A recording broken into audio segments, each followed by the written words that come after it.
Bonjour la famille, bienvenue sur ma chaîne YouTube.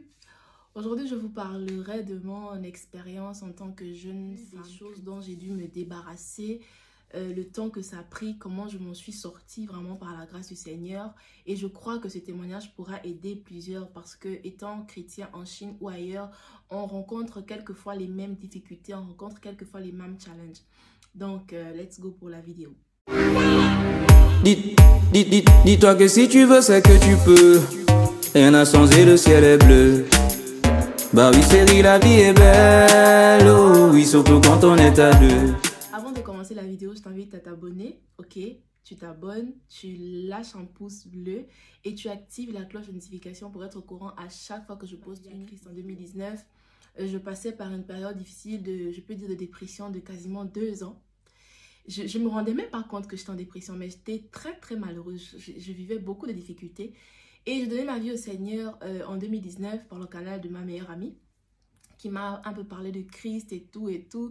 C'est quelqu'un qui allait déjà à l'église, mais bon, on était là, moi, j'étais pas totalement dedans. J'étais pas dedans, en fait. J'étais pas vraiment dedans, voilà. J'allais à l'église, comme beaucoup, j'allais à l'église et tout, mais j'avais pas rencontré le Seigneur, j'avais pas donné ma vie à Christ. Et quand je suis arrivée, par la grâce de Dieu, j'ai donné ma vie au Seigneur, je me suis fait baptiser et quelques mois après, je suis arrivée en Chine. J'avais pas vécu la conversion, c'est-à-dire j'ai donné ma vie au Seigneur, mais il n'y avait pas ce truc-là qui faisait que Dieu est la priorité. Il n'y avait pas ça. Genre, je donnais ma vie au Seigneur, ok, on va voir comment ça va se passer. Mais je priais, j'avais la soif, je cherchais, je méditais la parole. Je me rappelle même avant d'avoir donné ma vie au Seigneur, j'avais déjà lu la Bible en entier. Je comprenais rien, mais je lisais quand même. Je lisais quand même, je comprenais rien du tout, mais je lisais. Et voilà, les choses se sont faites ainsi. Je suis arrivée en Chine en octobre 2019. J'ai vécu, je priais juste, hein, je ne veux pas dire que j'avais une vie de consécration, de sanctification, non, je priais. Je me rappelle qu'à un moment donné, parce que plus le temps passait, j'avais pas de base, je peux dire, j'avais pas de base, j'avais pas suivi de cours, j'avais pas fait d'enseignement et tout. Donc, quand je suis arrivée, il y a pas d'église. Je suis arrivée dans une ville où il n'y avait pas d'église. Donc, je regardais les cultes en ligne, je regardais un peu certains hommes de Dieu. Je me rappelle les hommes de Dieu que je regardais beaucoup à ce moment-là. Il y avait le prophète Francis Ngaola, il y avait le pasteur Mars. Pasteur Mars, là, à ce moment, je le regardais pas trop parce que je le trouvais tellement dur. Quand il prêchait la sanctification, je me disais, mais qu'est-ce qui se passe? Je regardais beaucoup en fait, je regardais beaucoup d'hommes de Dieu là. Pasteur Marcelo, pasteur Mohamed Sanogo, pasteur Ivan Castanou, pasteur Yves Castanou. Je regardais beaucoup de ces hommes-là. Mais franchement, c'était ça. Et petit à petit, j'ai commencé à regarder les cultes d'ICC, un par exemple chrétien. Je regardais les cultes, ça me plaisait. J'étais déjà abonnée chaque dimanche, je regardais les cultes. Et après, vous savez, à chaque fin de culte, on reçoit les nouveaux ou les nouveaux, bien ceux-là qui viennent de se convertir. Et moi, comme j'étais déjà convertie, j'avais accepté le Seigneur, je m'étais déjà fait baptiser. J'avais juste envoyé le mot nouveau. Après, j'ai pu intégrer un groupe, une cellule. Je me faisais suivre par des personnes. Franchement, grâce à Dieu, quoi. Vraiment grâce à Dieu, parce que ça m'a permis de tenir. J'assistais, on avait des semaines, par semaine, on avait des jours d'enseignement. Vraiment, je vivais ma vie comme ça. Mais toujours, j'étais dans le péché. Voilà, j'étais toujours dans le péché. Petit à petit, en suivant les enseignements, en faisant des cours, je ressentais vraiment maintenant la gêne par rapport à ces choses-là. Mais comment arrêter? C'est la question que je me posais. Je me disais, ah, tu es là, tu es lancé dans cette chose. Est-ce que tu te vois sans avoir un gars, en fait? Est-ce que tu te vois sans être dans une relation? Est-ce que tu te vois... Mais en fait, c'était pas possible. Franchement, pour moi, dans ma philosophie, dans ma vision, je pouvais pas. C'est pas possible. Vraiment, avec le temps, c'était là. Le désir était là. Je savais que c'était mal. Et je soupirais à Dieu parce que aussi, le pasteur le pasteur Ivan Castano disait souvent... Tu sais que ce que tu fais n'est pas bien, mais n'arrête pas de prier. Soupire à Dieu. Crie à Dieu. Demande à Dieu la force d'arrêter. Dis-lui que tu n'en peux plus, en fait. Et c'était ça, ma prière. J'ai prié comme ça. Après, je vais pas dire que c'était ma prière de tous les jours, hein. Il y a des jours où je priais, mais franchement, je crois pour lesquels je priais le plus. C'est l'un des sujets pour lesquels je priais le plus. Donc, je demandais à Dieu, Seigneur, aide-moi à abandonner. Je veux te servir. Je veux pas être une chrétienne de nom. Je veux pas être... je veux pas rater l'enlèvement. Genre, si tu reviens, moi, je fais comment? Je reste ici. Non, Seigneur, s'il te plaît. Aide-moi, donne-moi de me donner véritablement, d'être une femme qui fait ta gloire, en fait. Vraiment, que tu prennes plaisir à ma vie, que ma vie soit tel un parfum de bonne odeur. Donc, je priais comme ça, je priais, et puis en même temps, je vivais. Des fois, j'avais du remords. Des fois, je me dis, ok, j'arrête, je peux faire 2 semaines, 1 mois. Après, je retombe encore dans les mêmes choses. Franchement, j'essayais par moi-même, quoi. Et je peux dire que tout a basculé. Tout a basculé en août 2022. Tout a basculé en août 2022. Déjà, ça c'est une autre histoire. Je suis passée par beaucoup de choses. Et à ce moment-là, vraiment, je suis passée par des choses tellement difficiles, vraiment compliquées. Je me suis dit, waouh, si c'est pas la grâce de Dieu, c'est quoi en fait? Si je suis là où je suis aujourd'hui, si je suis encore vivante, si je suis dehors, si je peux être en communication avec ma famille, mes amis, c'est la grâce du Seigneur. Waouh! Et là, je prends conscience de beaucoup de choses. Je prends conscience de beaucoup de choses. Je commence à prier vraiment. Mais malgré ça, je ne m'étais pas dit, avec ce que j'ai traversé, je ne m'étais pas dit, je vais arrêter la vie d'immoralité. Je m'étais dit, bon, ok, je me pose, disons, une année, je me pose, histoire de revoir les choses parce que j'étais une personne très cupide. On verra avec le temps il est passé. Voilà, j'ai fait encore certaines choses et tout. Mais j'étais plus totalement, c'était plus comme avant. C'est-à-dire que ces choses, déjà, je les faisais avec beaucoup de réticence.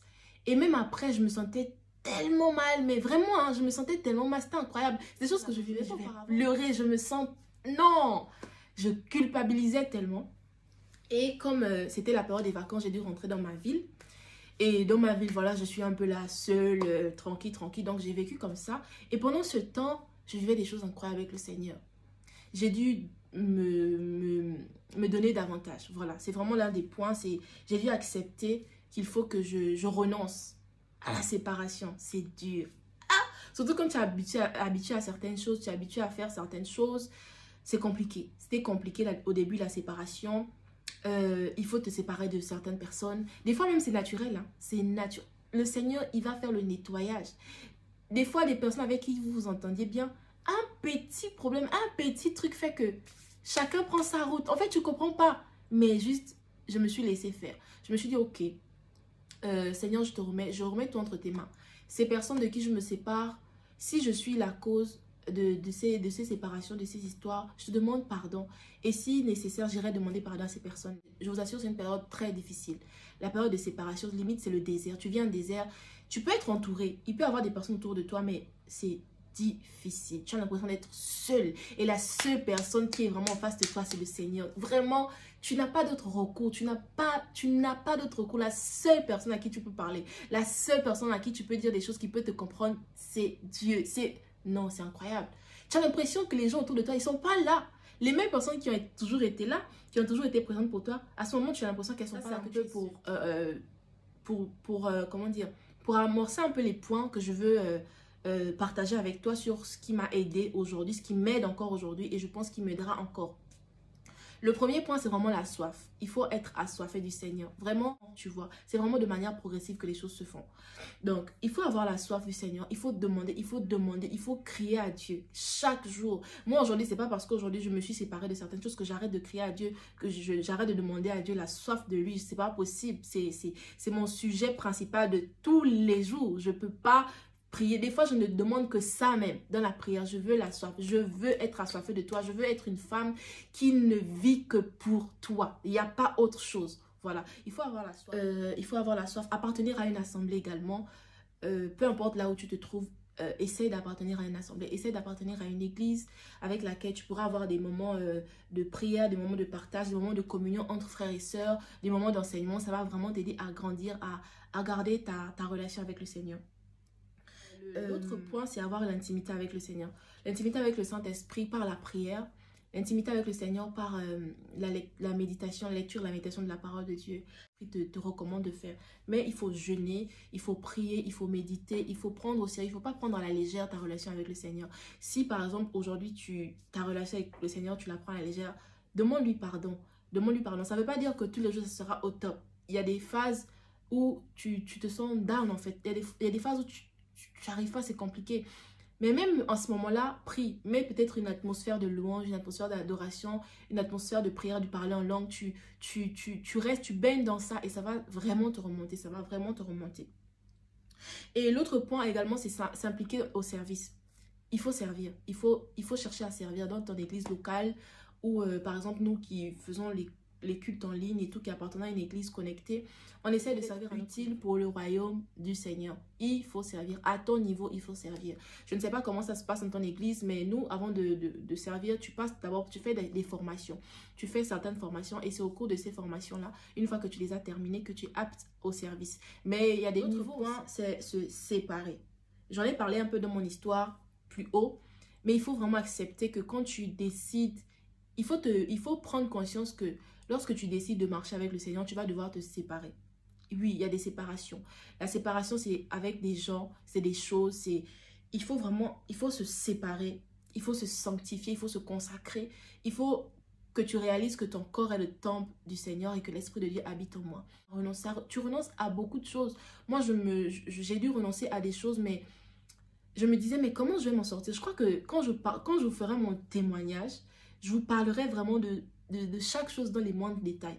Comment tu as dû renoncer à quelqu'un qui pouvait t'aider financièrement parce que peut-être la famille c'est difficile. Tu renonces à cette personne parce que tu te dis, cette relation n'est pas la gloire du Seigneur. Tu vas dire à la personne, ok, moi je veux plus qu'on ait des relations sexuelles. De nos jours, 2023 là, tu vas dire à quelqu'un que je veux plus de relations sexuelles, la personne te donne son argent. Ok, la Vierge Marie. Donc, franchement, c'est la séparation. Les gens vont te dire, au début, hein, certains peuvent te dire, ok, on va voir, mais quand plus tu persévères, plus la personne se rend compte que, mais en fait, la fille, elle est sérieuse et il va partir. Et des fois, tu te dis, mais comment je vais faire s'il n'est plus là? Eh, l'Éternel est ton berger, ma chérie. Mon coco, l'Éternel est ton berger. Laisse-moi les gens là. Laisse les gens là qui, des fois, ils veulent te faire culpabiliser. Ils veulent te faire croire que comme tu as renoncé, tu vas souffrir. Tu vas pas souffrir. Dieu est là, il va veiller sur toi. Et même si tu souffres dans la présence du Seigneur. C'est dur. Moi, il y a des moments où j'ai mal, je pleure, j'en peux plus. Je me dis, mais qu'est-ce que je fais? Je vais pleurer. Je dis à mon âme bénis l'Éternel. N'oublie aucun de ses bienfaits. C'est pas parce que c'est dur aujourd'hui que je vais oublier tout ce que Dieu a fait pour moi auparavant et qu'il fera encore. Je vais persévérer. Je sais que la décision que j'ai prise, elle est à la gloire du Seigneur et je m'accroche à ça. Les gens qui ne sont pas d'accord, ils vont passer leur route au calme. Chacun aura ses comptes à rendre à Dieu. Donc, tu te sépares. Des fois, c'est des amitiés. C'est des personnes qui peuvent parfois t'emmener à faire des choses qui ne sont pas bien, qui ne glorifient pas le nom du Seigneur. Mais tu es attaché à ces personnes-là. Il faut te séparer. Il faut que tu réalises que tu dois te séparer. Si tu n'arrives pas, demande à Dieu. Moi, je crois que tout est dans la prière. Tout est dans la prière. Si tu n'arrives pas à te séparer de certaines personnes, demande à Dieu. Seigneur, je dois me séparer de ces personnes. Tu m'as déjà convaincu par ton esprit que je ne sais pas de relation à garder. Mais j'arrive pas, en fait. J'arrive pas. Comment je fais? Donne-moi la force, s'il te plaît. Donne-moi la force. Aide-moi à abandonner. Aide-moi comment dire? Aide-moi à abandonner, en fait, ces choses-là. Parce que ce n'est pas des choses qui te plaisent. Tu ne prends pas plaisir à ça. Je ne peux pas continuer. Et je te promets que le Seigneur, il va le faire. Il aime ce genre de prière-là. Mais ça va faire mal, oh. Il faut que tu saches que ça va faire mal. Parfois, ça fait mal. Très mal. Mais moi, j'ai pleuré, hein. J'ai pleuré pour des amitiés. J'ai pleuré parce que je me dis, mais non. Oh, Seigneur, pourquoi ça? Pourquoi tu me fais ça? Est-ce qu'elle a fait quelque chose? Est-ce qu'elle fait quelque chose? Mais c'est le Seigneur qui fait. Parce qu'en réalité, il veut que tu n'aies que les yeux fixés vers lui. Que tu n'aies que les regards fixés vers lui. Des fois, ça peut être avec la famille. Hein. Les comportements seront un peu compliqués. Des fois, ce sera bizarre. Mais c'est vraiment le Seigneur qui te brise.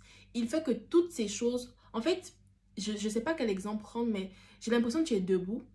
Et il y a des fils qui sont raccrochés à toi et qui sont fixés sur des personnes ou sur des gens autour de toi. Ce que le Seigneur veut faire, c'est qu'il veut faire tomber tous ces fils-là. Que toi, tu ne sois connecté qu'à lui, en fait. Tu vois, c'est vraiment l'image qui me vient à l'esprit quand je vous parle de ça. C'est vraiment, il veut juste que tous les supports que tu avais, toutes les attentes que tu avais ici et là, toutes ces personnes en qui tu croyais, tu n'aies juste les yeux fixés que vers lui. C'est-à-dire que lorsqu'un problème se pose, tu ne te dis pas, ah, je vais essayer d'appeler tel. Jamais. La première personne à qui tu penses, c'est Dieu. Seigneur, ah, voilà la situation qui se présente, je fais comment? Qu'est-ce que tu veux que je fasse? C'est ça. Et après, je vais vraiment dans la présence du Seigneur, je demande pardon. Parce que je me dis, ok, j'ai donné la priorité à quelqu'un, je t'ai pas donné la priorité, j'ai pas fait ce que tu voulais que je fasse. Donc, je te demande pardon, je me confesse en fait. Et je dis, Seigneur, pour la situation, il n'y a que toi. La solution vient je ne sais même pas où en fait. La solution vient, tu ne te rends même pas compte. Quelqu'un te dit, bon ok, j'ai pensé à toi Marie-Claire et tout et tout. Et franchement, il faut juste avoir les yeux fixés vers le Seigneur. Peu importe ce que tu traverses. Moi aujourd'hui, je dis des fois, si je dois mourir des faim Seigneur, on va mourir des faim ensemble, on est là. Je bois de l'eau. Ah, on va faire comment? Il n'y a pas. Tu vas faire quoi? Tu vas pas aller te compromettre, tu vas pas aller te souiller, tu vas pas aller compromettre ta relation avec le Seigneur pour manger. Et quand tu t'es rassasié après, tu vois comment tu as mal au cœur. Bad. Il faut éviter en fait. Aussi, la séparation, le prochain point, mais c'est des choses qui se rallient, je dirais, c'est éviter les mauvaises fréquentations. La Bible est claire là-dessus. Les mauvaises compagnies corrompent les bonnes mœurs. De qui tu t'entoures en fait? Quelle est la mentalité des personnes autour de toi? Quelles sont ces personnes que tu appelles tes amis, tes proches, ces personnes avec qui tu parles tout le temps? Comment elles sont? Quelle est la place qu'ils donnent à Dieu dans leur vie? Les gens à qui tu te confies, à qui tu racontes certaines choses, quelle est la place qu'ils donnent à Dieu dans leur vie? C'est très important. Le prochain point, c'est ne pas se laisser intimider par les gens des réseaux sociaux, par les gens autour de toi en fait. Ne pas se laisser intimider par ce que les gens vont te dire. Ce que les gens te disent, oh, oui, tu veux marcher dans la sanctification pour prouver quoi? Tu es sûr que tu peux épouser un homme avant d'avoir goûté? Vous devez d'abord goûter. Et c'est un enfant de Dieu. Tu ne peux plus marcher comme le monde voudrait que tu marches. Tu dois marcher selon ce que la Bible te dit. La Bible, c'est ton miroir. Quand tu te mires face à la Bible, est-ce que le reflet que tu as de toi, c'est par rapport à la Bible, par rapport à ce que la Bible te dit? C'est ce que Dieu voudrait en fait. C'est ce que Dieu attend de toi. Est-ce que tu es véritablement ce que tu crois être au fond de toi? Parce qu'il y a aussi ça. Tu te dis, oh moi je suis une bonne personne, je résiste, je ne fais pas ça. Mais les autres ont une image mais vraiment bizarre de toi, en légère. Tu te dis, mais comment ça se passe? Mais parce qu'au fond de toi, tu es une personne, mais dans ton comportement, tu es une autre personne. Donc, ne te laisse pas influencer par les réseaux sociaux, ne te laisse pas influencer par les gens qui viennent raconter leur vie, qui viennent te dire que c'est pas possible d'être jeune et de marcher dans la sanctification. C'est possible. La force, elle vient de Dieu. C'est pas de toi, c'est pas toi-même, c'est pas nous. C'est la grâce de Dieu qui nous permet de vivre cette vie que nous menons et à laquelle nous aspirons.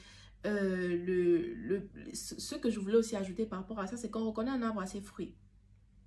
On reconnaît un arbre à ses fruits. C'est pas parce que quelqu'un te dit qu'il est chrétien comme toi que tu dois faire de lui ton meilleur ami, que tu dois faire de lui ton pote en fait. Il faut avoir le discernement. Et le discernement, il te vient du Saint-Esprit. Tu demandes, Seigneur, révèle-moi le cœur de cette personne-là. Révèle-moi son cœur. Révèle-moi qui il est en réalité, Seigneur. Parce que je ne veux pas m'engager, que ce soit dans une relation amicale ou en cheminement, ça dépend. Je ne veux pas m'engager pour rien. Moi, je vous dis, la prière, c'est la base, c'est la clé de toute chose. Peu importe le problème que tu as, peu importe ce que tu veux, la prière. Ne limite pas la prière juste à dire, oh, garde ma famille, Seigneur, donne-moi d'être une femme spirituelle, donne-moi d'être un homme spirituel. Seigneur, cet homme, cette femme, c'est un ami, je vais le rencontrer.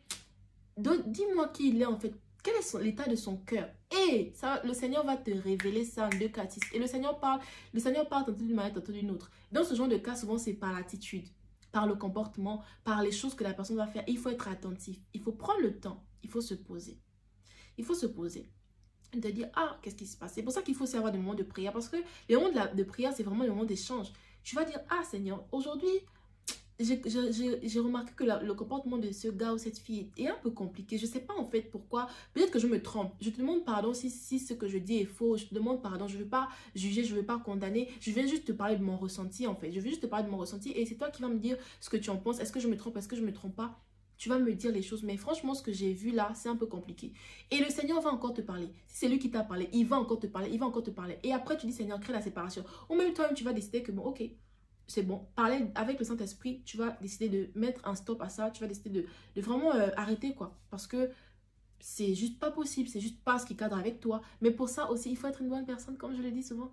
Tu ne vas pas demander à Dieu de t'envoyer de bonnes personnes, mais toi, tu n'es pas une bonne personne. Pour vouloir être avec de bonnes personnes, pour vouloir être entouré de bonnes personnes, il faut être une bonne personne. Il faut être une bonne personne. Quel est le témoignage que les gens autour de toi ont? Moi, je ne parle pas des gens qui sont jaloux et aigris là. Je parle des personnes qui ne sont pas forcément de le Seigneur, mais qui peuvent dire, ah, ce gars, il est bien. Cette fille, elle est bien, elle marche avec le Seigneur. Et franchement, sa vie témoigne en fait. Ce n'est pas juste témoigne parce que tu vas à l'église.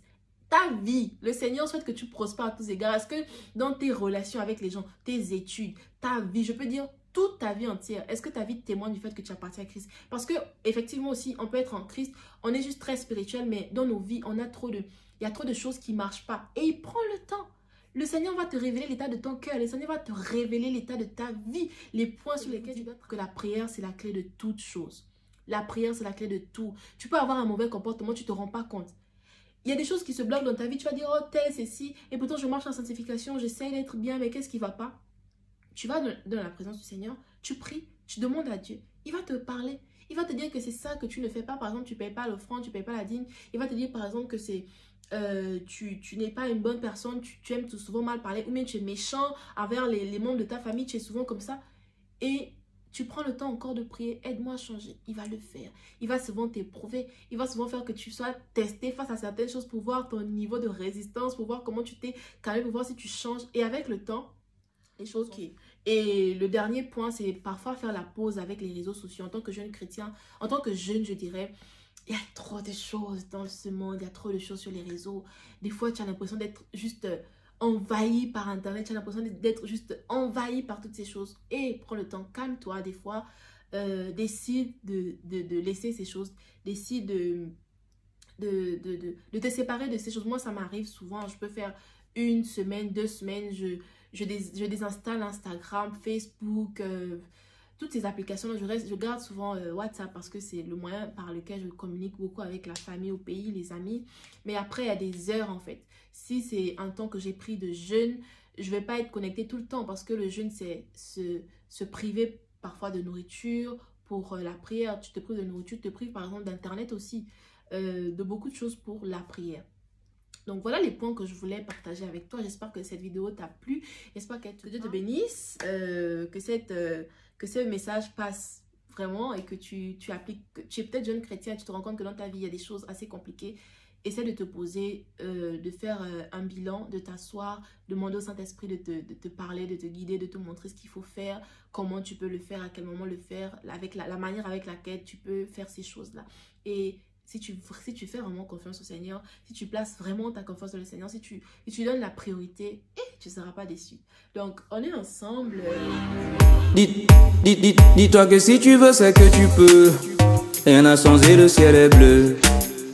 Bah oui, chérie, la vie est belle. Oh oui, surtout quand on est à deux.